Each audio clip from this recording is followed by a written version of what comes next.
дэлхийн таталцах хүчийг даван гараад дэлхийн энэ тойрог замд ороод явах юм бол танд өдөр шөнө гэдэг ойлголт ерөөсөй байхгүй бол. Мөн үү? Та зүгээр л цонхоор харуул юу харагдах вэ? Яахгүй байгаль дэлхий харагдах уу? Үгүй танд юу харагдах вэ гэхээр зүгээр л юу вэ? Харанхуй зүйл харагдана. Хамгийн ойрхон гайгүй харагдаж байгаа нь дэлхий харагдах байх. Тэгээ би гарч үзээгүй л дээ. Зүгээр яг үдсэн хүний камераар бичсэн зүйлийг харсан. Тийм л юм бэлээ. Өөрөөр хэлбэл танд юу гэдэг өдөр шөнө гэдэг энэ хэмжээс танд байхгүй болно гэсэн. Харин та зүгээр өдөр шөнө хизээ болж байгаа гэдгийг харин доор байгаа дэлхийгээс өгж байгаа тохиолдол буюу одоо мэдээлэл гар утсаарч гэдэг юу ямар нэгэн мэдээллээр одоо дэлхийд одоо жишээл Монголд хэдэн цаг болж байгаа юм, Америкт хэдэн цаг болж байгаа юм гэдгийг л мэднэ. Тэрнээс та дээр гарчаа сансар за одоо Америкт хэдэн цаг болж байгаа гэж хизээч мэдэх боломжгүй байна. Яг тэгвэл та нар сар манай дэлхийд нөлөөлдөг энэ нөлөөллөөс та гарцсан гэсэн. Өөрөөр хэлбэл бид нар энэ дэлхийд амьдарч байх энэ бөмбөрцөг дээр байх үед Бурхан бидэнд бүх зүйлийг хэмжээтэйгээр хэмжээтэйгээр өгсөн. Өөрөөр хэлбэл стандарт гэдэг тийм ээ. Ийм хэмжээтэйгээр өгсөн байдаг. Тийм учраас бид нар 24 цаг өдөр шөнө гэдэг ийм зүйл дотор амьдардаг. Бид нар тэгээд урт, богино, өндөр, нам, тэ сайн, муу гэсэн энэ ойлголтуудыг бид нар яг амьдралдаа бий болгон амьдрсаар байна. Бурхан бидэнд уг нь бүх зүйлийг маань хамгийн сайн байхаар, үнэлэмжтэй байхаар бидэнд бүтээж өгсөн баг. Гэвч асуудал нь юу болж хувирсан гэхээр бид нар энэ хамгийн сайн хэмжигдэхүүнийг, хамгийн сайн хэмжээг, стандартыг бид нар алдсан баг. Түүнээс болоод бидний үнэлэмж, хэмжигдэхүүн маань алдаатай, бодлиантай, тэ наантай цаантай юм шиг ийм болж хувирсан баг. Саяхан өчигдөрхөн манай хүү ямар ч уцаар ярьж байгаад өчигдөр оройжонго орой л гараал уцаар яриад байсан. Тэгэл том хүмүүс тэг яагаад яриад байгаа юм бол гэж бодоод би хүүгээс асуусан. Яагаад хинтээ юу яриад байгаа юм гээд. Тэг наад би их нэртэйгээ ойлохт энэ хүүхд чинь дурлж муралцсан юм шиг үстэй гээд. Тэг яагаад ерөөсөө ингэж гэрээсээ гарч ярьдгүү байхгүй. Хашаандаа л ингээл байшингаа тойрол юм яриад уцаар яриад яваад хаа. За энэ хүүхд одоо 13-тай шилжилж үйлчлэлтийн насанд болоод бас одоо хүү амт октод моктод уцтаа дамуулаа гэж бас хардаад байгаа шүү дээ тэр чинь. Яагаад ч асуудал үүсчих гэж одоо. Тэгээд гараад миний хүү хинтээ яриад байгаа гэсэн чинь зүгээр гээд. Тэгээд дуусныхан дараа ярьсан чинь намайг ингээд маргааш цуглаанд нэг үйл ажиллагаа бол намайг эмхтэй охин бол гээд ах юм аа. Тэгэхээр миний хүү юу гэсэн чинь болохгүй гэдгсэн гээд. Тэгэхээр бис миний хүү зүв бэ. Тэгээд ер нь ингээд цаа дахиад боол гэдэг бол манаа битгий боол гэж хэлсэн гэж хэл гэд. Тэгээд тэгэхээр манай хүү бол эрэгтэй хүүхэд байхгүй. Хүү гэдэг чинь эрэгтэй эцтэй тийм ээ. Тэгэхээр яагаад би энүүн дээр яг хүүгээ энэ эрэгтэй байдалд нь байлгах гээд яг хүмүүс бодоход ингэж бодлоо. Юу сүртэй ганц удаа нэг эмэгтэй болол гоё хөгжилтэй зүйл хийгээл өнгөрнө шүү дээ гэж бодож болох юм. Харин эрэгтэй хүн нь эрэгтэй хүнийг харуулах хэрэгтэй байхгүй. Эмэгтэй хүн нь эмэгтэй хүнийг харуулах хэрэгтэй. Эрэгтэй хүн эмэгтэй хүн болсныг хараад хүн юу вэ? Ямар ч зөв ухагтхан үлгэр дөөрөөр хим хэмжээ хизээж тогтохгүй. Харин эрэгтэй хүн эмэгтэй хүн болж байгаа буруу үнэлэмж, буруу ойлголт, буруу хэмжээсүүд бий болж эхэлж байгаа. Түүнийг хараа хүмүүс зүгээр л маасаж инех байхгүй. Зүгээр л хүн нэг тогон цохиулахаараа хүн шоконд орохоор хүний сэтгэл хөдлөл янз бүр болдог шиг тэнэг зүйл харахаараа хүн яадаг. Тэгээ түүнийг хүлээж авах боломжгүй учраас хүн дээр ямар рефлекс төгдөг вөхөр нэг бол айдаг, уйлдаг, нэг бол инээдэг байхгүй. Тэгээ ийм шокыг хүнд өгөх үед хүн энэ хүний үнэлэмж, хүний хэмжээсийг алдагдах үед хүн дээр эргүүлээд гаргадаг юу байдгүй вөхөр ийм рефлекс байдаг байхгүй. Хүн нэг бол цочиж, хашгирч уйлдаг, нэг бол баярлаж инээдэг байхгүй. Энэ нь ямар нэгэн үйлдэлд эргүүлэн хариулж байгаа хүний өөрийнх нь яг тэр үйлдэл илэрхийлдэг хариу ийм рефлекс байхгүй. Тийм учраас би хүүд битгий эмэгтэй хөвгт болоо гэж хэлсэн. Яагаад гэвэл эрэгтэй хүн, эр хүн ямар байхыг, аав хүн ямар байхыг, нөхөр хүн ямар байхыг үзүүлж, харуулж тэр хэмжээний дотор, тэр үнэлэмжийн дотор амьдрах хэрэгтэй байхгүй. Магадгүй өнөөдөр энэ ижил хүсний асуудал нь иймэрхүү нөлөөллөөс болоод иймэрхүү яг хаа зүйлийн үр дүнгээс болоод магадгүй ихсэж байгаа. Өнөөдөр эмэгтэй нэмэгтэй биш, эрэгтэй юм шиг. Эрэгтэй нь юу вэ? Эрэгтэй биш, эмэгтэй юм шиг болцсон ийм яг хаа зүйлүүд хангалттай болмос. Яг бол нөгөө нэг үнэлэмжүүд, нөгөө нэг зүйлүүд маань яг хаа хэм хэмжээнүүд маань алдагдчихад байгаа байхгүй. Учир шалтгаан нь хаанаас эхлэлтэй юм бэ? Өнөөдөр бидний харж байгаа Эхлэл номын 3 дугаар бүлгийг харах юм бол яг энэ хэмжээ, үнэлэмж, стандарт алдагдж байгаа түүхийг Библи бидэнд сануулж хэлсэн ба. Судар Библи бидэнд үргэлж үнний тухай өгүүлдэг. Бурхны бүтээсэн бүх зүйл хамгийн сайн, зохистой гор бидэнд өгөгдөж бид хүлээн авсан байна. Гэвч энэ зүйлийн хэмжээ, үнэлэмж, байр суурь нь, стандарт нь гим нүгэл буюу энэ үнэлэмжийг алдагдуулдаг худал хуурмгаас болоод яг завхарсан байдаг. Тийм учраас Библи энэ тухай 3 дугаар бүлэг дээр өгүүлсэн байна. Могой буюу бузар мөс сүнс эмэгтэйдэр хурж ирээд ингэж хэлсэн гэж байна. Энэ цэцэрлэгт байгаа аль ч модноос идэж болохгүй гэж та нарт Бурхан үнэхээр хэлсэн үү? Юу гэж хэлсэн гэхээр эмэгтэйдэр муу ёрын сүнс хурж ирээд Бурхны тогтоож өгсөн хэм хэмжээний тухай ярьж байна гэсэн үг.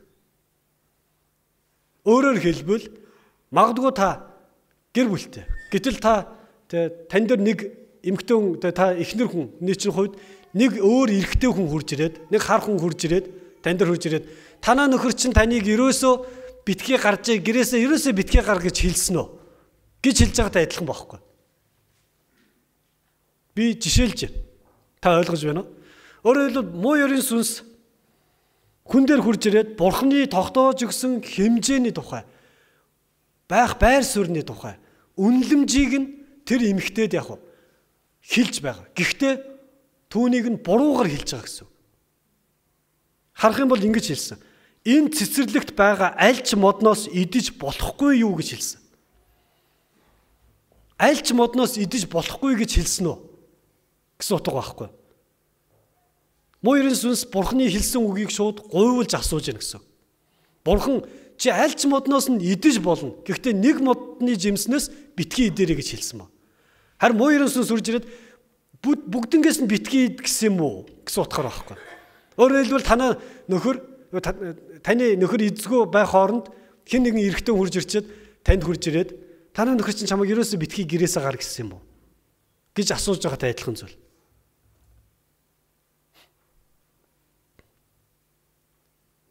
Уг нь бол танаа гэрт хурж ирээд хэн нэгэн өөр айлын нөхөр хурж ирээд танаа гэрт байгаа хэм хэмжээ, үнэлэмжийг даапаалж, эс бүгээс гуйвуулж, эсвэл яг энэ зүйлийн эсрэг таныг яг зогсоохоор ятгах нь зөв зүйл биш юм ба. Бас үүнийг хүлээж авч ярилцах нь танд ч яг тийм зөв байр суурь байхгүй байгааг илэрхийлж байна. Харин эмэгтэй энэ зүйл дээр хариулсан ба. Бид энэ цэцэрлэгдэх модны жимсийг идэж болно. Харин цэцэрлэгийн голд байгаа модны жимсний тухайд Бурхан та нар түүнээс бүйд. Бас түүнд бөөхөр эс бүгээс та нар үхэн гэж айлтсан гэсэн. Өөрөөр хэлбэл эмэгтэй түүнд хариулж байна. Бүх модны жимснээс нь битгий гэж хэлээгүй л дээ. Нэг л модныхоос нь битгий гэсэн. Бусдыг нь бол ид гэж хэлсэн. Эргүүлээд магаа юу гэж хэлсэн мэдэх вэ? 5 дээр 4 дээр та нар ерөөсөө үхэхгүй гэж хэлсэн. Бурхан болохоор үүнээс идэх юм бол та нар үхэх болно гэж хэлсэн. Дараа нь та нар түүнээс идсэн тэр өдөртөө бүр яана гэсэн. Нүд чинь нээгдэнэ. Бурхан шиг болж сайн мууг мэдэх болно гэдгийг Бурхан мэдэж байгаамаа гэж хэлсэн. Тэгэхээр түрүүний жишээ рүү оръё.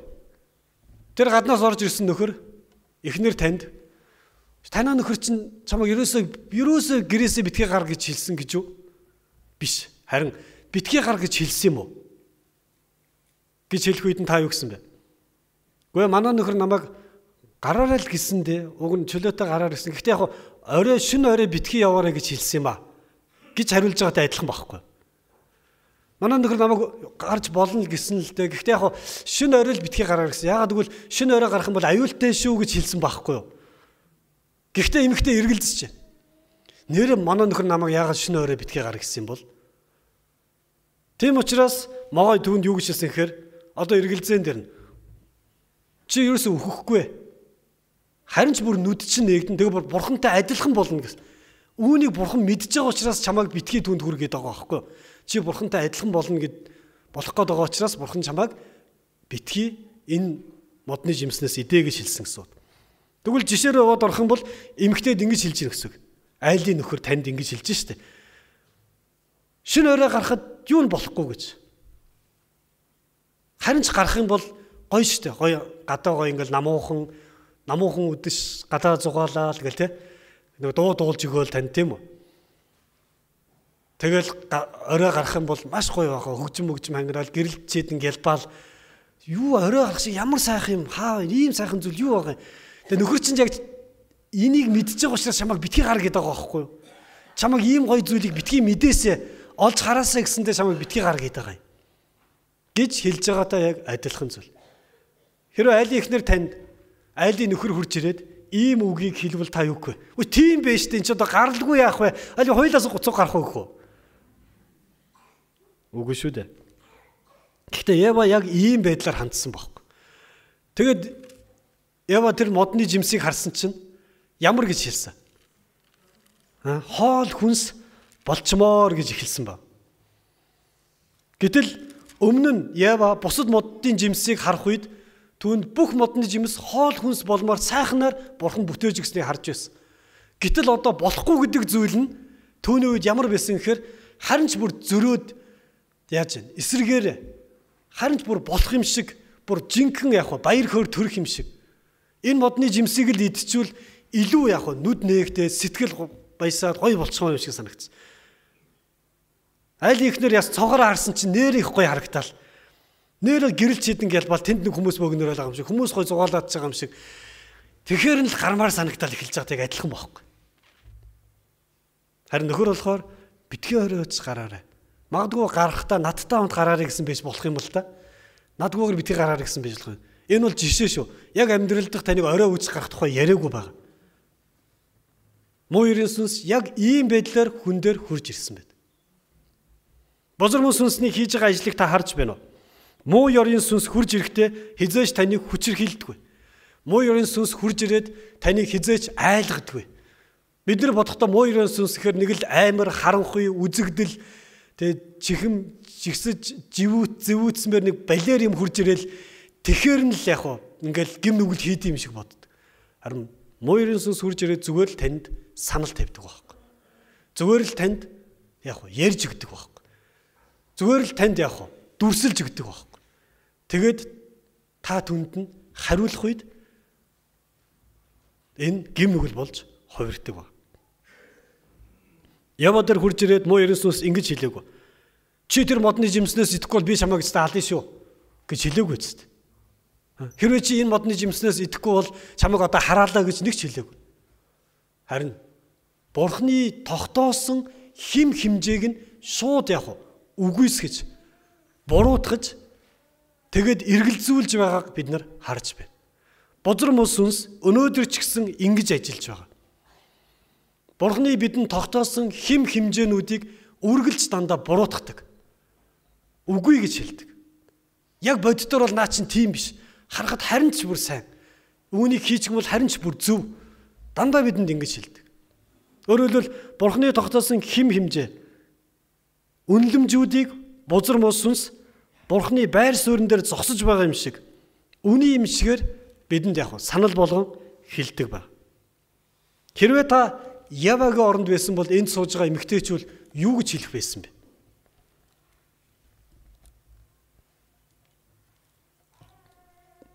Бозор мос сүнсэнд та юу гэж хариулах байсан бэ?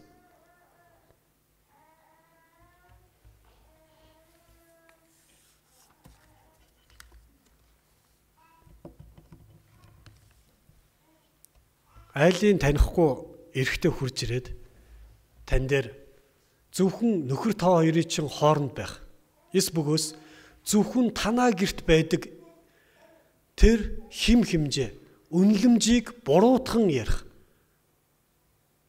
Ийм зүйлийг хийх үед айлын эхнэр хүний хувьд, ээж хүний хувьд та ямар зүйлийг, үнэлэмжийг, химжээг та барьдаг вэ? Та өөрийн магадгүй эр нөхөр, танаа гэр бүлийн энэ үнэлэмж, химжээг дагдгуу эс бөгөөс танд санал болгож байгаа. Нээрээ танд ашигтай юм шиг, нээрээ таныг баярлуулчих юм шиг, үнэхээр танд кайф өгчмөр юм шиг энэ зүйлийг дагдгуу. Ева манай эмээгийн үед одоо имэйл болсон л та. Тэр үед бол эмэгтэй байсан. Гоё ээж байсан баг. Харин Ева эмээ маань юу хийсэн бэ гэхээр юу хийсэн бэ?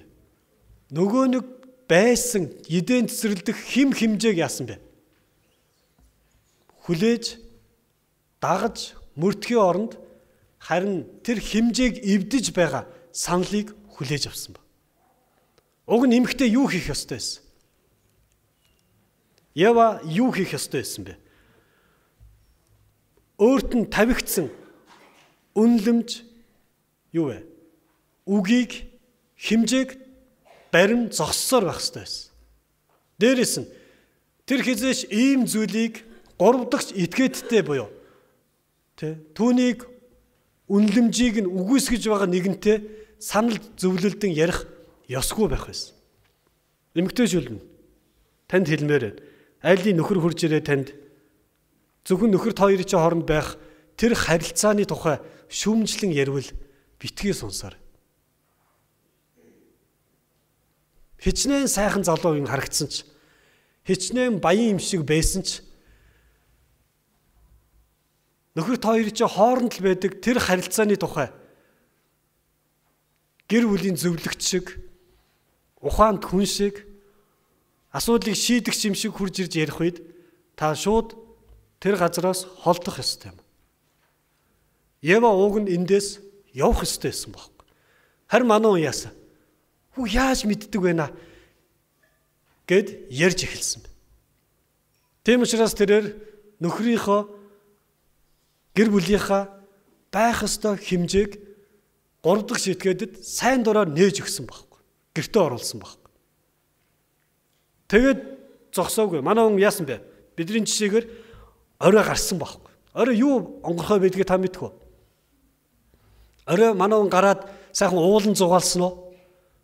Шуудын жиргээ сонсоол, гой нарны гэлбаа ойд хараал тэгсэн үү? Эсвэл гой юу гэдгийг дэлгүүрээр шопинг хийгээл эс бөгөөс аав ээжтэй очиж уулзаад ах トゥ дүүстэйгээ сайхан ярилцаал ингэсүүл гой гудамжаар гой ингэж алхаал эмэгтэй гараад шин юу хийсэн бол? Шин юу онгорхой байдیں۔ Шин юу хүлээж байд юм бэ? Мэдээж өнөөдөр нэг талаас харахад сайхан гэрэлтэй гоё хөгжим дуурсан боловч онгорхой зүйл нь дийлэнх нь ойлгомжтой шүү дээ. Бидний жишээгээр би жишээлж байгаа. Манай эмэгтэй өөрөө яасан. Үүнийг хийсэн. Айжимда гараал яваад ирсэн. Сүүлдээ нөхөр нь яагаад байгаа юм бэ гас. Тэгсэн чи гадаа хоёр хоёлаа гарыг. Тэгээ хоёлаа гарсан. Асуудал нь энэ гэр бүл биш болчихоо ирсэн. Эхнэр гэрт байхаа болсон орой. Нөхөр гэрт байхаа болсон. Өөрөөр хэлбэл аав ээж гэрт байхаа болсон. Үр хүүхдүүд эзэнгүүдэж эхэлсэн. Энэ хоёр хоёулаа юм хийсэн. Тэгвэл нөхөр юу хийх ёстой байсан бэ? Эмэгтэй Явагийн өгсөн жимсийг аваад нөхөр идсэн бэ. Би гайхаад байгаа. Тэнд эдийн цэцэрлэгт ямар ч байсан нэг дэлгүүр мэлгүүр тэгтлээ цалин хөлс багтаа амьдарч байгааг байлгүй гэж боддتي. Тэгтлээ нэг одоо яад юм те одоо нэг өлсөглөн байдалтай арай байгаагүй байх гэж боддог байхгүй. Одоо төгс байсан юм чи нэг өлсөг мөлсгөн ойлголт байгаагүй байлгүй те. Харин эмэгтэйд биш эрэгтэйд жимсийг идүүлэгч нь хэн байсныг та мэдэх үү? Ява байсан баг эмэгтэй. Гимиг хийх чинь байсан. Тэгээд тэрээр эрэгтэйг яасан? Панаалдж байхад тэгээс өгцөн баг. Ер нь эрэгтэй хүнийг хамгийн амархан панаалдж болдог. Тэрийг хэн чаддгүй гэхээр эхнэрүүд нь хийдэг баг. Эрэгтэй хүн ер нь бол яг ингэдэж шүү дээ. Уг нь бол хүмүүс ингэдэг. эмэгтэй хүмүүсийг ингээ энэ одоо нөхөрт гараад ингээд нөхөрөөс хамааралтай амьдрандаа гэж ярьд. Яг үнэндээ бол эсрэгээр байдаг байхгүй. Эрэгтэйчүүд эхнэрээс хамааралтай амьдрдаг байхгүй.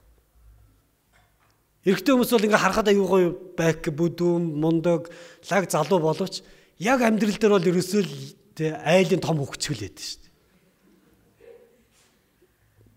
дээ. Эмэгтэйчүүд тэрднийг удирддаг байхгүй.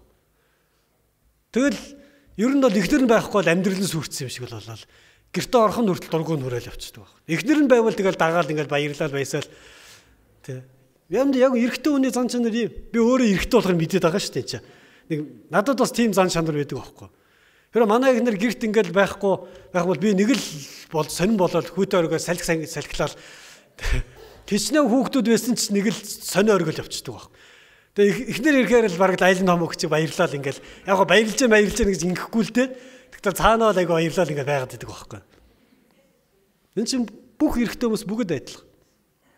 Харин Ева үүнийг мэдэж байсан учраас хинд Манохны толгой маш амархан толгойг нь эргүүлсэн баг. Манох цатгадан байсан хин Адам алим жимс идүүлсэн л байгаа байхгүй. Цатгалуунд юм идүүлнэ гэдэг бол тэр баргийн хүний ажил биш байхгүй. Гэтэ хин чадсан бэ? Яагаад чадсан байхгүй? Яг үл нөхөр нь учраас. Нөхрөө мэдэн шүү дээ. Энэ яадгүй хизээ юм идэж чадах уу те. Яаж панаалдууд юу хэлж байгаа сэтгэл нь хөдөлгөөдийг мэддэг учраас. Гэхдээ эр хүн яах ёстой вэ?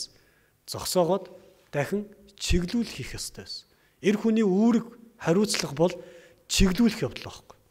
Эмэгтэй хүн хим хэмжээнд дотор үргэлжлүүлэн зогсох ёстой бол эр хүн чиглүүлгийг хийж явах ёстой. Бурхан эр хүнд чиглүүлэг гэдэг энэ яг оюун ухаан, эрх мэдэл, үүрэг хариуцлагыг өгсөн бол эмэгтэй хүнд юу вэ? Үг, хим хэмжээг дагах гэдэг ийм зүйлийг яг эрх мэдэл, чадвар, үүрэг хариуцлагыг өгсөн юм. Тийм учраас энэ хоёр хоёулаа гим нүгэлд маш амархан унсан байна. Юунаас болоод? Яагаад гэвэл хамгийн гол зүйл болох химжээ аль нь үүрэг хариуцлага мартсан учраас, орхигдуулсан учраас. Тэгээ үүнээс болоод бидний өвөг дээдэс одоо бид ч гэсэн төрөлхийн гимт алив зүйлийг бодохдоо бид дандаа үргэлж гимт бодол санаагаар төрүүлэн бодож дараа нь яг сайхан сэтгэл гаргаж байгаа юм шигээр эргүүлэн хорон муугаа яг далдлан үйлддэг болж явсан байна. Ах дүүс минь эргэн тойрон харвал яг л тийм л амьдрал байна. Та өнөөдөр нийгмийг хар, эргэн тойрных амьдралыг хар, гэр бүлийг хар.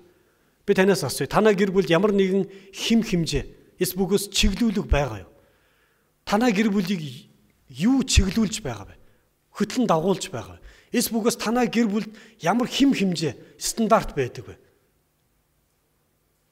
Юу танай гэр бүлийн эсбүгөөс танай ажлын таны амьдралын чиглүүлэг нь үндсэн хим хэмжээ нь юм бэ? Бидний эргэн тойронд бол бүх зүйл эмгц сэгцгүй замбраагүй болж хувирсан. Монголд хууль байгаа боловч хинч хизээж хуулийг дагахгүй болж хувирсан. Яагаад гэвэл бид нар төрөлхийн иймэр гим нүгэл яг дуртай болж хувирсан учраас. Та харал та. Өнөөдөр энэ эрэгтэй эмэгтэй гэдэг хоёр хүйс байгаа байхгүй. Энд чинь хэмжээ байхгүй юу? Бурхан санаатаагаар нэг нь эрэгтэй, нөгөөх нь эмэгтэй гэдэг байдлаар бүтээсэн байхгүй. Бурхан хүсвэл манин гэдгээр бүтээж болох байсан байхгүй. Зүгээр л нэг манин хүн. Тэгэл зүгээр л ингээл хин дуртайтайгаа ингээл очиод яах вэ? Амьдрал тэгэл ингээ явж болох бүтээс болох байсан. Гэтэл бурхан санаатаагаар нэгийг нь эрэгтэй, нөгөөдгийг нь эмэгтэй гэж бүтээсэн байхгүй. Бидэнд хэмжээ тавьж өгсөн байхгүй. Өнөөдөр энгийн ийм хэмжээ хүртэл алдагдчихад байгаа байхгүй. Өнөөдөр өөрийгөө эрэгтэй гэдгээ ч мэдэхгүй эсвэл эмэгтэй гэдгээ ч мэдэхгүй бид нэр амьдарч байгаа байхгүй. Ямар хэмжээтэй юм бэ? Бодлоо бид хүйсийн тал дээр хэмжээ байна. Дээрэс нь ажил үүргийн хувьд хэмжээ байна. Гэр бүл гэдэг хим хэмжээтэй байна. Улс үндэстэнд хүртэл хим хэмжээ, хэл гэдэг зүйл байдэн штэ. Монгол улс гэж хэлэх юм бол заавал хэлтэй байна. Хэл биш хэл байна. Зааг байна гэсэн. Иннээс цаашаа юу вэ? Орсын хэл.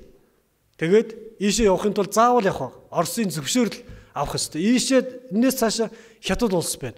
Ийшээ явахын тулд заавал хятадаас зөвшөөрөл авах хэрэгтэй гэдэг. Ингээд хэмжээ стандартыг бүгд тогтоож өгсөн. Гэтэ бүгдийг эвдэж байна бид нар. Амьдрал дах маш олон хэмжээ стандартуудаа эвдсэн. Тэгээ бид нар бөөн эвдэрсэн. Тэ бид нар бөөн энэ хэмжээнд алдагчсан хүмүүс чуулганд орж ирдэг. Бид нар энэ амьдралд юу гэдгийг мэдэхгүй, эмгт цэгцгүй болсон, замбраагүй болсон, зан чанар, дадал зуршил, хэв маяг, үүрэг хариуцлагатай болсон ийм хүмүүс чуулганд хүрж ирдэг. Тэгээд харин эзний ивэлэр Библийн үгээр Христийн биднийг сонгосон тэр хайрын үндснээр бид нар дахин байгуулагддаг баг. Бурханд алдарна бэг. Есүс Христэд итгэж байгаа бол Бурхан таныг шинээр дахин бий болгож байна гэсэн утга. Христэд итгэнэ гэдэг бол буддын шашнаас Христийн шашин руу урвах ч юм уу, солих юм уу, ашигтай болгоход ирэх үйл явц биш байхгүй. Та нэг шашнаа нөгөө шашнаа сольж байгаа зүйл ерөөсөө биш. Харин та юу сольж байгааг мэдэж байна уу? Үнлэмж, чиглүүлэг, үүрэг хариуцлага. Үн цэнэ та сольж байгаа зүйл байхгүй. Христэд итгэнэ гэдэг бол цоош нь үнлэмж. Христэд итгэнэ гэдэг бол цоош нь чиг, хараа, алхам, хэв, маяг байхгүй. Тэрнээс хуучин маягаараа та Христэд хизээж итгэж болохгүй. Боломж ч байхгүй. Та удахгүй энэ чуулганаас явах болно. Яагаад гэвэл таны үнлэмж, таны энэ дотор байгаа хуучин хэв маягтай хизээж Библийн үнлэмж, Бурхны үнлэмж хизээж таарахгүй учраас. Бурхны үнлэмж хийгээд чиглүүлэг дотор л бид Бурхны бидэнд амласан амлалтын ивэлүүдийг, амар тайвныг, баяр хөөргийг бид нэр эдлэх боломжтой. Авах боломжтой. Тэрнээс биш хуучин Адам Явагийн хийсэн гэмт энэ зан чанартай юугаа мэдгүй болчихсон ийм үнлэмжтэй хим хэмжээтэйгээр тэр Христ доторх ёроолыг авах боломжгүй маа. Тийм учраас Библи бидэнд Ром номын 8 дугаар бүлэг 1-2 дугаар ишлэлдэр ингэж хэлсэн байдаг. Идүүгээ Есүс Христийн дотор байгаа ямар ч хүнд ямар ч ял зэм байхгүй маа гэж хэлсэн байдаг. Өөрөөр хэлбэл юу гэсэн үг вэ?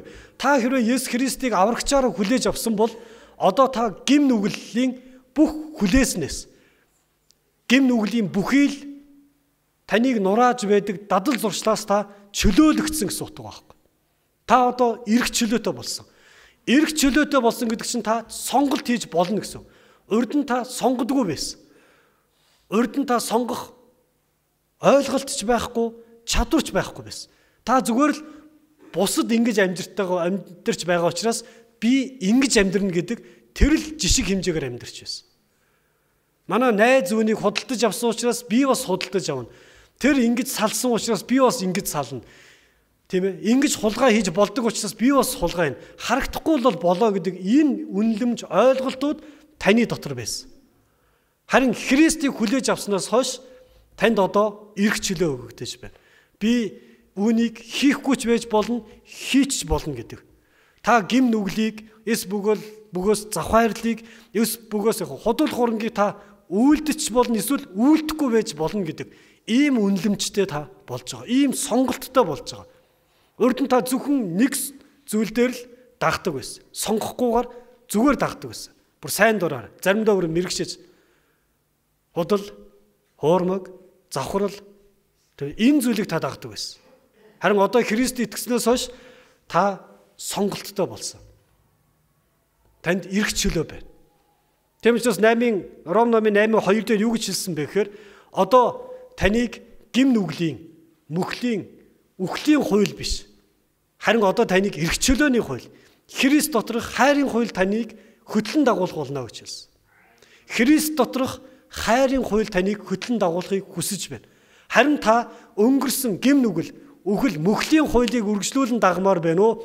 Христ доторх шинэ хууль болох, шинэ чиглүүлэл болох, шинэ үнлэмж болох, хэм хэмжээ болох Христийн хайрын хуулийг дагмаар байна уу? Энэ нь таны сонголт юм ба. Яагаад гэвэл Христэд итгэх үед бид чөлөөтэй болж сонголт хийх эрх мэдэлтэй болсон. Харин би бат итгэж байна. Таныг Христ дотор сонголт хийх болно гэдэгт тань итгэж байна. Тэгвэл дахиад асуух асуулт байна. Ах дүүс минь, танд ямар чиглүүлэг байгаа вэ? таны амьдралын аль нэг талбар дээр онцгойлоод ялангуяа энэ гэр бүл дээр танаа гэр бүлийн ямар чиглүүлэг байгаа вэ? Танаа гэр бүл цаашид ямар гэр бүл болох юм? Ямар удам судар болох юм? Танаас болоод таны дараагийн үеийнхэн ямар амьдралын хэв маягтай хүмүүс болох юм?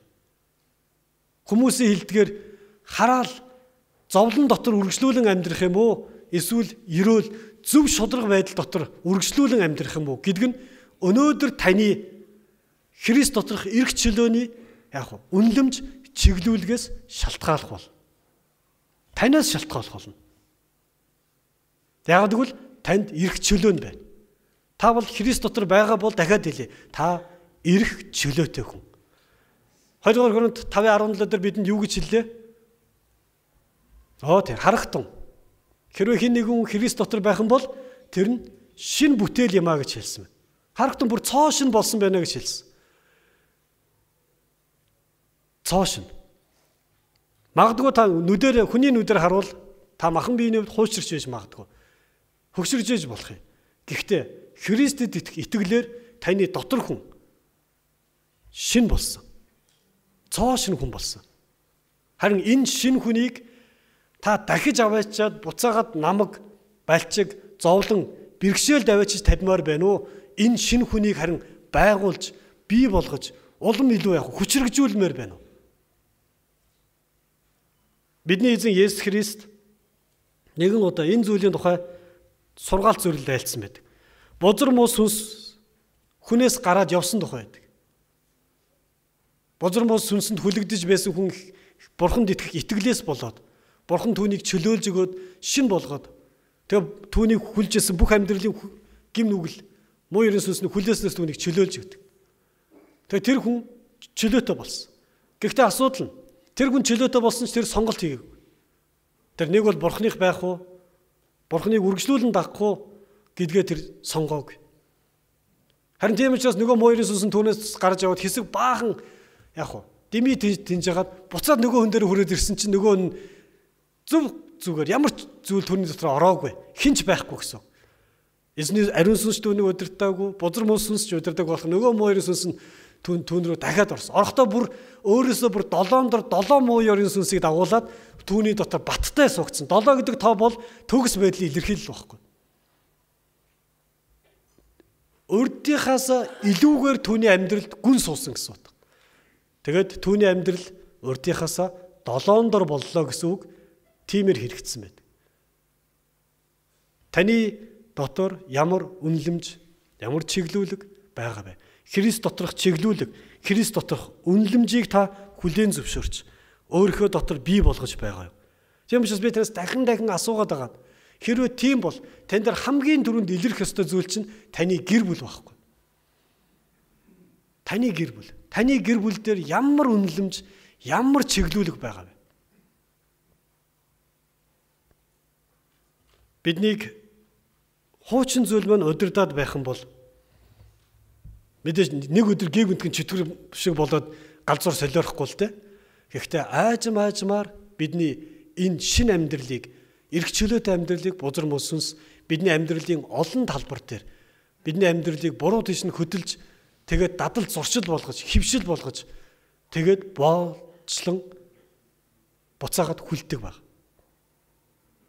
Танаа гэр бүлийг юу чиглүүлж байгаа вэ? Зурагт уу? Олон ангитай сериал, кино юу? Олон хайлууд өнөөдөр орой болохоор тэр айлыг гэрт нь юу өдрөдгийг та мэдэх үү? Зурагт. Солонгос олон ангит кинонууд. Орой болохоор олон гэр бүлүүд зурагтаа хасгаад сууна. Ер нь ихэнх тохиолдолд эмэгтэйчүүд ихлээ сууна. Яг нөгөө нэг Эва шиг. Тэгээд очиод олон ангид киногоо үзээс уусна. Айгүй сайхан. Бас юм амжуулнаа нөгөө ч бас юм амжуулна. Тэгээд дараа нь хүүхдүүд нь очиж суuna. Ээж үзэж байгаа учраас. Дараа нэр нөхөр явахдаа тэнэг царайл ямар байгаад дэлтэн ш. Бас яваад очиж сууц. Тэгэд юу болж хөвөрж байгаа та ойлгож байна уу? Орой болохоор танаа гэр бүлийг юу өдөрч байна? Солонгос сериал. Тэгээд ядж байгаа нөгөө солонгос сериал бүгдээрээ адилхан. Би энэ олон кино, энэтхэг кино, солонгос киног нэгийг үзэхэд хангалттай гэж боддоо ш. Бүгд адилхан. Энэтхэг кино нэг бол дуулна, гэдэг айгуу дуулна. Солонгос кино ойл хор тавдар тулсан амар эсвэл ухаан мэдрэл нь балартан тэгээ гинт буцаж ухаан орно. Эсвэл амар баяа илийн хөвгдөж байгаа ядуу болно. Ерөөсөө ойлгомжтой байхгүй. Тэгээ нэгийг үзчихэд уг нь хангалттай байхгүй чи бол айгуу ойлгомжтой шүү дээ. Солонгос нь нэр нь л өөр болохоос яг л үйл явдал нь адилхан шүүгээл ботчих. Ер нь айгуу амархан шүү дээ энэ. Тэхгүй байгаа байхгүй. Одоо нэг савал уувэл ямар байл нэг кино гараад одоо энэ кино монголчууд нэг л олон кинонд төлөвлөгдөд. Тэгээ орой болгоход гэр бүлийн чинь юу өдрөдөд байна?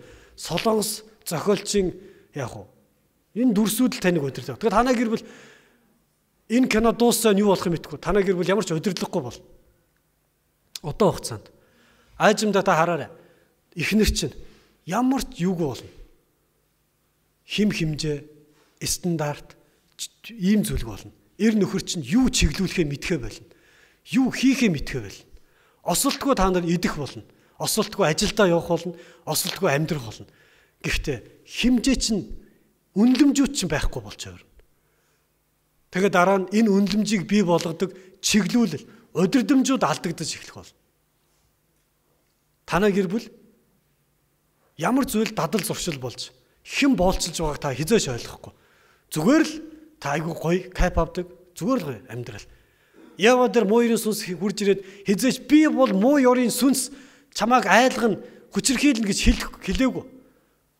Тэгвэл Солонгос кинон дээр ч гэсэн хизээч тэгдэггүй байхгүй. Зурагт асаахад хизээч би бол зурагт одоо олон гоё кино үзүүлж байгаа чам танаа гэр бүлийг сүрүүлнэ гэж нэг ч хэлэхгүй. Гэхдээ сүрнэ. Яагаад сүрж байгаа та мэдэж байна уу? Яагаад эр нөхөр та энэ гэр бүлийг хаашаа удирдах байгаагаа ойлгохоо болно. Юуны төлөө энэ амьдрал зогсоод байгаагаа ч ойлгохгүй бол. Танаа гэр бүл байх ёстой хэмжээнүүд чи алдагдана. Эхнэр удирдах эхэлнэ. Нөхөр айлын том хөвгт тэвэндээ болж байна. Өнөөдөр Монголд энэ гэр бүлүүдийг хэн удирддгийг та мэдэх үү? Айлын эхнэрүүд удирддаг болсон. Яагаад? Яг бол нөхөр та удирдахаа болцсон учраас. Нөхөр та Бурханаас өгсөн холыг хардаг хараагаа алдсан учраас. Эмэгтэй эрэгтэй зэрэг барианд ингээ оюун ухааны гүйлгүүл эмэгтэйч бол 100 метрт маш хурдан гүдэг байхгүй оюун ухаанаараа. Сүг гэл алгуул. Таныг бараг хөдлөхөөс ч өмнө эмэгтэй 2-3 зүйлийг зэрэг бодоод таныг мад тавих байхгүй. Харин эрэгтэй хүн гүйхтээ удаан гүйхтээ хол гүйч чадна. Гэхдээ эрэгтэй хүн хол гүйх чадвараа алдах юм бол эмэгтэй хүнээч дор болж байна. Тийм учраас олон эмэгтэйчүүд өнөөдөр гэр бүлийг удирдах байна. Тэд нар зүгээр л мөнгө олохдоо л сайн. Юу гэсэн үг вэ? Аж ахуйг авч явахтаа л сайн байхгүй. Ямар ч байсан аргалаад авч чадаад биш. Тэгээ өнөөдөр эмэгтэйчүүд тэгж муусаа хар юмнуудаар яад. Тэдэнгүй амьдрч чадчих байгаа юм чи. Гэхдээ чадаад байгаа юм чи нэрээ яах юм? Гэхдээ тийм үстэй. Яагад бол та чиглүүлгийг алдсан. Таны нөхөр чиглүүлэхэж болцсон учраас. Өнөөдөр энэ зүйлийг хүүхдүүд хүртэл заах байлсан. Хүүгүүд хэн болж өсөх ёстойг зааж өгөх байлсан. Тэг хүүгүүдэд аавууд нь алсад харах тухай, ойлгох тухай, үнэлэмжтэй байх тухай, тэг хэмжээтэй байх ёстой. Энэ жинхэнэ эр хүн дотор байх ёстой. Энэ зүйлүүдийг зааж өгдөг учраас хүүгүүд ч гэсэн өнөөдөр октод шиг болж өрч байгаа байхгүй. Төвчээргүй, шалчхансан, олон юм ярьдаг, залхуу, эр зориг байхгүй, ийм болж хувирч байгаа. Яагаад гэвэл тэднийг ээжүүд нь өсгөж байгаа байхгүй. Ээжүүд нь өөрсдөө удирдлаггүй болцсон, хим хэмжээгүй болцсон, чадлаараа хийж байгаа зүйл. Ээжүүд нь буруу биш, чадлаараа хийж байгаа зүйл нь. Яагаад эр хүн, эрэгтэй хүн таны чиглүүлэг энэ гэрт байхгүй болсноос. Тэгвэл бид нар яаж Христ дотор энэ бүгдийг хийж болох вэ? Нэр бидний эзэн Есүс Христ биднийг энэ хизээч энэ зүйлийг ойлгохгүй байсан ийм амьдрал донд Христ биднийг чөлөөлж аваад өөрийнхөө гайхамшигтай эрх мэдэл дотор, эрх чөлөөн дотор зогсоогоод одоо биднийг үргэлжлүүлэн цаашаа авч явахыг хүсэж. Бурхан өөртөө адилхан дүр төрхөөр биднийг өөрчлөхийг хүсэж. Таныг, таны гэр бүлийг, бидний улс үндэстнийг өөрчлөхийг хүсэж. Тэгвэл бүгдээрээ Эфес ном 5 дугаар бүлэг рүү очиод харъя. Энэ дээр 5 дугаар бүлэг дээр ингэж хэлсэн байна. Эфес номын 5 дугаар бүлгийн 21 дугаар ишлэлдэр Христэс эмээн нэг нь нөгөөдөө захирагд. Эхнэрүүдээ одоо эхнэрүүдэд хандаж хэлж байна. Эзэнд адил нөхрүүддээ захирагд. Эзэнд адил. Эзэнд захирагддаг шиг нөхрүүддээ захирагдаа гэж хэлж. Тэгээ энэ нь бол эрэгтэйчүүд биш, эмэгтэйчүүд хандаж хэлсэн үг. Энэ үгийг эрэгтэйчүүл могоо шиг ашиглаж болохгүй байхгүй. Энийг нь зөвхөн эмэгтэй хүн зориулсан болохоос эрэгтэй хүн зориулж хэлээгүй. Тийм учраас эрэгтэйчүүл энэ үгийг март. Эмэгтэйчүүл хүлээж ав. Захирагд гэдэг үгийг яг Христ Бурханаас имээдэг шигэ өөрийн эр нөхрөөс имээж түүнийг хүндэлж түүнд захирагдаа гэж хэлсэн бэ. Эр нөхөртөө юу гэж хэлсэн бэ? Захирагд. Өөрөөр хэлбэл удирдамжийг хүлээж ав. Удирдамжийг хүлээж ав. Түүнээс имээ.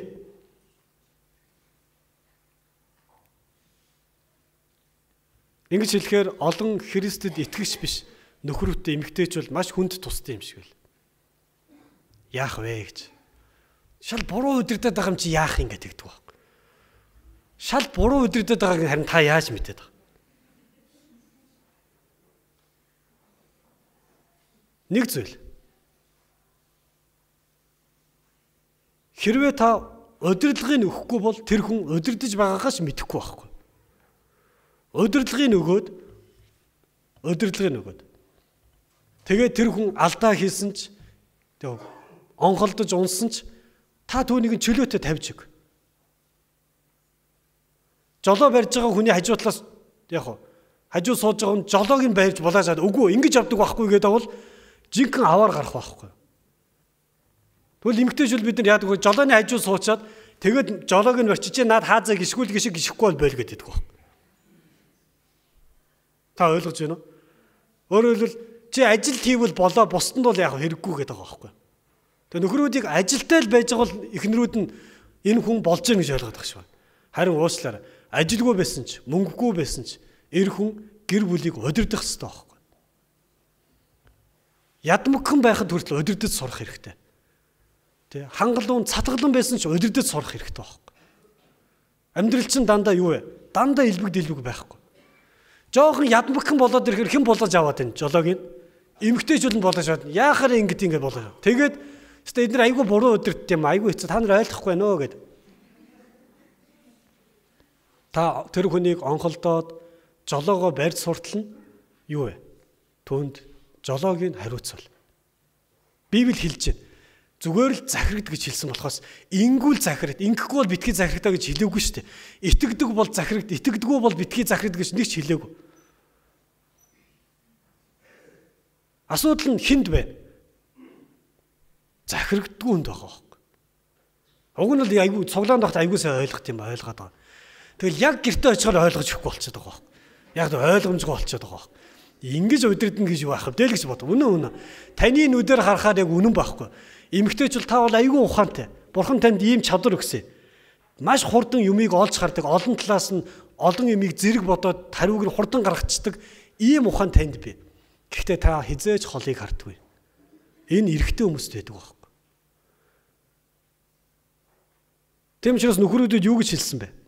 Харах юм бол 24 дээр 25 дээр нөхрүүдээ Христ чуулганыг хайрлаад түүний төлөө өөрийгөө өгсөний адил эхнэрүүдээ хайрл. Тэр чуулганыг үгээр дамжуулан усан дугааж, цэвэрлэн ариусгаад түүнийг ямар ч толб үрчлээсгүй. Эсвэл аливаа ийм юмгүй харин ариун гим зүмгүй байлган өөрийнхөө өмнө алдарт чуулган болгох гэсэн билээ. Тиймээс нөхрүүдч эхнэрүүдээ өөрийн бие адил хайрлах ёстой. Амен. Энэ эрэгтэйчүүл нь дуурахгүй байх шүү. Эмэгтэйчүүл нь бол бас нэг хилээд байна. Эхнэрүүдээ хайрлах ёстой гэсэн. Хайрлна гэдэг нь юу вэ? Тэгээ миний мэддэг англи хэлээр I love you. Я тебе очень люблю. Сарангхеё. Өөр ах тебе дах. Германда юу гэдэг чилээ? Бяхтан чилээ. Гэдэг үгийг хэл гэсэн утга ерөөсөө биш байхгүй. Хайрлна гэдэг зүйл нь Тэ? Хоёр махан биений хэрэгцээ хангах тухай яриаггүй байхгүй. Хайрлна гэдэг нь Библи ингэж хэлж байна. Айгуу сонирхолтой. Эрэгтэйчүүд бүр айгуу наривчилж хэлж өгсөн ба. Библи. Эмэгтэйчүүд бол зүгээр захирагддаг л тэ.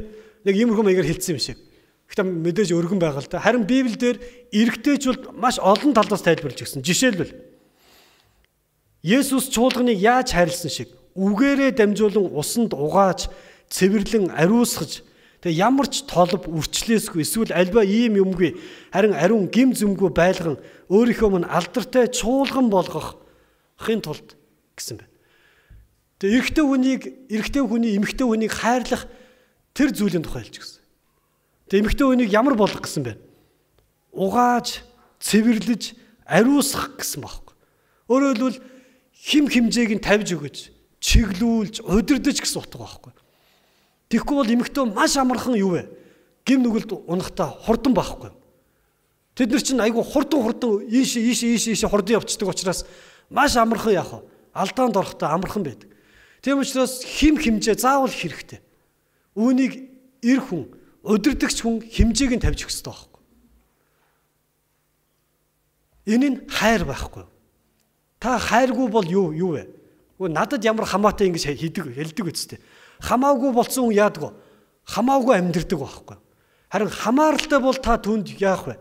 Хэлж өгдөг үстэй. Ийм байх ёстой. Тим хэмжээнд байх ёстой гэдэг зүйлийг эр хүн тавьж өгөх ёстой байхгүй. Библи ингэж хэлсэн биш. Тэгэд ариун гим зэмгүй бүр алдарт чуулган болох гэдэгтэй адилхан өөрийн эхнэрийг юу вэ? Алдартай өндөрт өргөж өгөх нь хайр гэж хэлсэн бэ.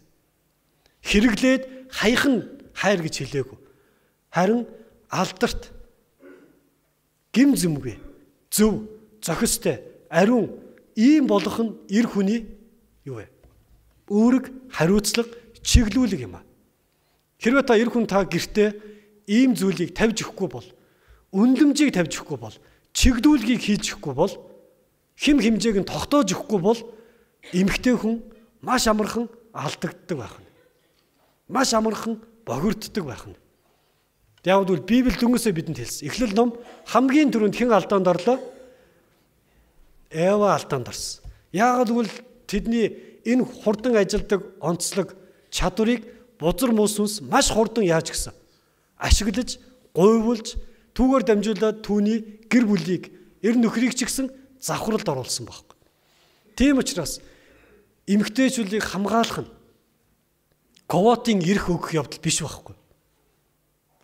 Эмэгтэйчүүдийг хамгаалах нь гэр бүл дотор эр нөхрийн хийх ажил байхгүй. Ирчүүл эхнэрүүдийг хайрлахгүй байгаа учраас, тиймэр чиглүүлж өгөхгүй байгаа учраас, тиймэр хим химжээ, үнэлэмжийн тавьж өгөхгүй байгаа учраас юу болж хувирч байна? Суурил, дампуурл. Тэгээд гэр бүл байхгүй болж хувирч байгаа юм.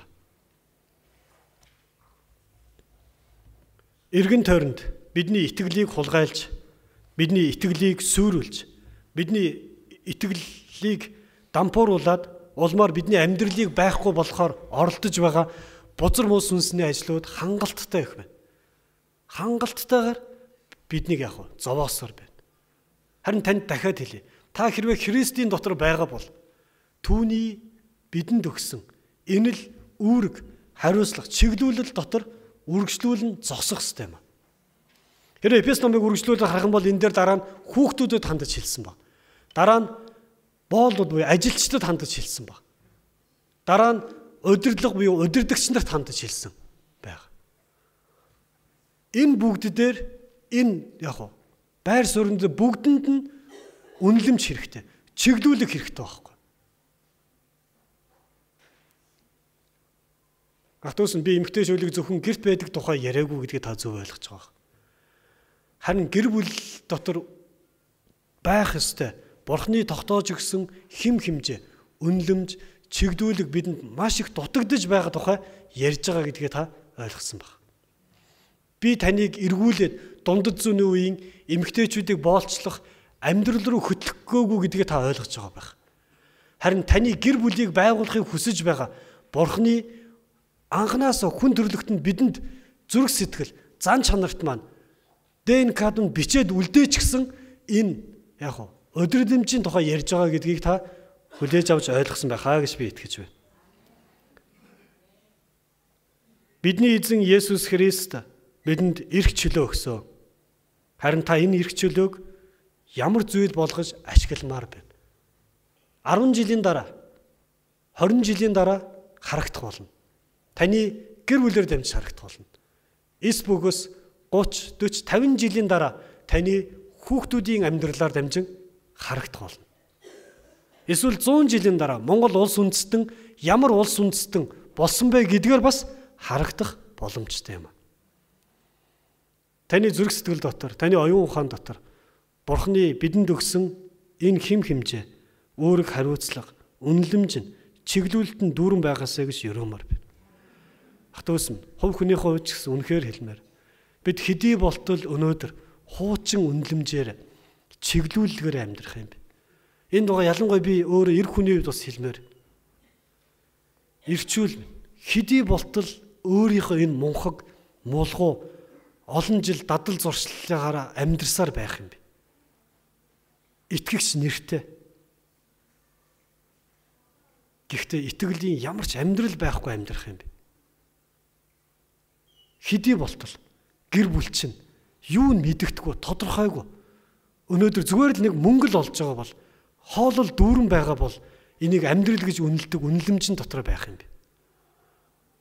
Та яагаад үнний төлөө, зөв удирдсныхаа төлөө нэг удаа танаа гэр бүл ядмагхан байж өлсөж ядуухан хувцалж болохгүй гэж. Яагаад? Бид нар ямар мал юм, адгуус юм, зүгээр л хөвж байвал, идэж л байвал тэр гайгүй хувц өмсчл бол энийг амьдрал гэж үзэх үнэлэмжүүдээ одоо бид орхих ёстой. Дэлхий, нийгэм бидэнд хангалттай ингэж хэлж байна. Бид тэр чигийг нь хүлээж аваад байгаа байхгүй. Бид гүйцэхгүй шүү дээ. Энэ нийгмийн хурдыг бид хизээш гүйцэхгүй. Та энэ гар утасны энэ өндөр яг хуу технологийн өөрчлөлтийг та хизээч салингаар гүйцэхгүй. Бид нар хизээч энэ гар утсыг амьдралдаа барьж үзэхгүйгээр дуусна. Гэхдээ та гэр бүлээ байгуулаад харин дуусгаж чадна. Та өөрийнхөө удам судрыг байгуулж чадна шүү дээ. Ирчүүл минь жоохон хүүхчиг зүгээр л нэг уух юм. Кайп өгдөг хэдий бол ийм ялах хүүхчиг амьдрах юм бэ. Арх зугаацал Библи танд өөр амьдралыг санал болгож, өөр үнэлэмжийг танд санал болгож. Би танаас гуй. Аль алинд нь чуулганыг дагах, чуулган дотор зогсох үүрэг хариуцлага өгсөн. Бид бас чуулган хэм хэмжээ байгаа. Хэрвээ энэ чуулган хэмжээ байхгүй, үнэлэмж байхгүй, чиглүүлэг байхгүй бол энэ цуглаанд ирж байгаа хүмүүс яагаад итгэж байгаа, юунд итгэж байгаа, тэгээ юу хийх вэ гэдгээ бас ойлгохгүй болно. Тийм учраас чуулган дотор ч гэсэн чиглүүлэг байна, үнэлэмж байна. Хэм хэмжээ стандарт гэж байгаа. Хэрвээ та энэ дотор хамт зогсож чадвал та чуулгантайгаа адилхан зогсож чадвал Бурхан чуулганыг өрөөдгөхдөө таныг ч гэсэн бас өрөөж, таныг итгэл дотор чинь улам илүү байгуулж, таны байгуулсан итгэлийн энэ амьдрал чинь таныг таны гэр бүлийг ч гэсэн яг өөрчлөн шинчлэх боломжтой юм а. Алдар нь Бурханд байг.